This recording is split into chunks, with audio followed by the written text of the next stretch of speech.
शेख हसीना के तख्ता पलट के बाद बांग्लादेश में राजनीतिक उथल पुथल मची हुई है।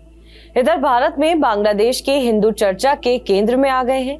बांग्लादेशी हिंदुओं को लेकर कई तरह की सियासी बातें और दावे किए जा रहे हैं। पश्चिम बंगाल के नेता प्रतिपक्ष शुभेंदु अधिकारी ने बांग्लादेश के हिंदुओं पर हमले और उनके पलायन की आशंकाएं जाहिर की हैं। इन दावों और सियासी बातों के बीच आइए समझते हैं कि बांग्लादेश में हिंदू कितने पावरफुल हैं और शेख हसीना की सत्ता बदलने के बाद उन पर क्या प्रभाव पड़ेगा। बांग्लादेश में हिंदुओं की आबादी 8% के आसपास है, जो अल्पसंख्यक समुदाय में सबसे ज्यादा है। पाकिस्तान की तुलना में मुस्लिम बहुमूल्य इस देश में शुरुआत से ही हिंदुओं का दबदबा रहा है। इसकी 3 मुख्य वजह हैं। पहली, बांग्लादेश में हिंदू सियासी तौर पर काफी ज्यादा प्रभावी है। 2024 में बांग्लादेश में 12 हिंदू सांसद चुने जा चुके हैं। 2019 में ये संख्या 19 के करीब थी। शेख हसीना की सरकार में हिंदू कोटे से 4 मंत्री बनाए गए थे। इन मंत्रियों के पास स्वास्थ्य, खाद्य और लैंड रिफॉर्म जैसे बड़े विभाग थे। बांग्लादेश मुक्ति संग्राम के वक्त से ही हिंदू यहाँ की राजनीति के केंद्र रहे हैं। खालिदा जिया की पार्टी में भी हिंदुओं की हिस्सेदारी है। पार्टी के टॉप 15 पोस्ट में एक हिंदू घनश्याम चंद्र रॉय भी शामिल है। बांग्लादेश के 3 जिले ऐसे हैं जहां पर हिंदुओं की आबादी 20% से भी ज्यादा है। ये जिले हैं गोपालगंज, मौलवी बाजार और ठाकुरगांव। इन तीनों जिलों में लोकसभा की 10 सीटें हैं।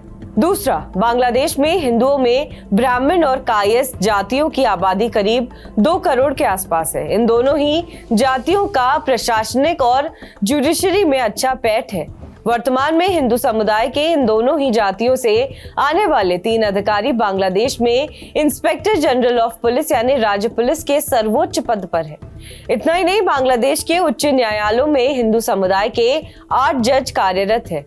तीसरा, व्यापार के क्षेत्र में भी हिंदू बांग्लादेश में काफी मजबूत है। यहाँ के टेक्सटाइल और ट्रांसपोर्ट के बिजनेस में हिंदुओं का दबदबा है। इसका अंदाजा इसी से लगाया जा सकता है कि बांग्लादेश की सबसे बड़ी बस सर्विस चमोली के मालिक हिंदू हैं। बांग्लादेश में ट्रांसपोर्ट का बिजनेस 0.7 बिलियन अमेरिकी डॉलर का है। इसी तरह यहाँ टेक्सटाइल का बिजनेस 30 बिलियन अमेरिकी डॉलर के आसपास है। शेख हसीना की सत्ता जाने के बाद सबसे ज्यादा आशंका इसी बात की जताई जा रही है कि बांग्लादेश में अब हिंदुओं पर सत्ता और उनसे जुड़े लोगों का अत्याचार बढ़ेगा। दरअसल हिंदुओं का पलायन बांग्लादेश में पहले से ही जारी है। Centre of Democracy, Pluralism and Human Rights ने 3 साल पहले ढाका यूनिवर्सिटी के प्रोफेसर अब्दुल बरकत के हवाले से एक रिपोर्ट प्रकाशित की थी। इसके मुताबिक पिछले 4 दशक में बांग्लादेश से 2.3 लाख से ज्यादा लोग हर साल पलायन कर रहे हैं। इन 4 दशक में करीब 2 दशक से ज्यादा समय तक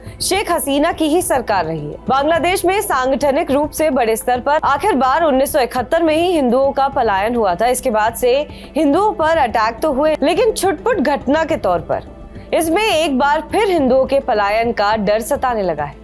बहरहाल, इस खबर पर आपका क्या कुछ कहना है हमें कमेंट करके जरूर बताएं। बाकी देश विदेश की तमाम बड़ी खबरों के लिए आप देखते रहें TV9 डिजिटल।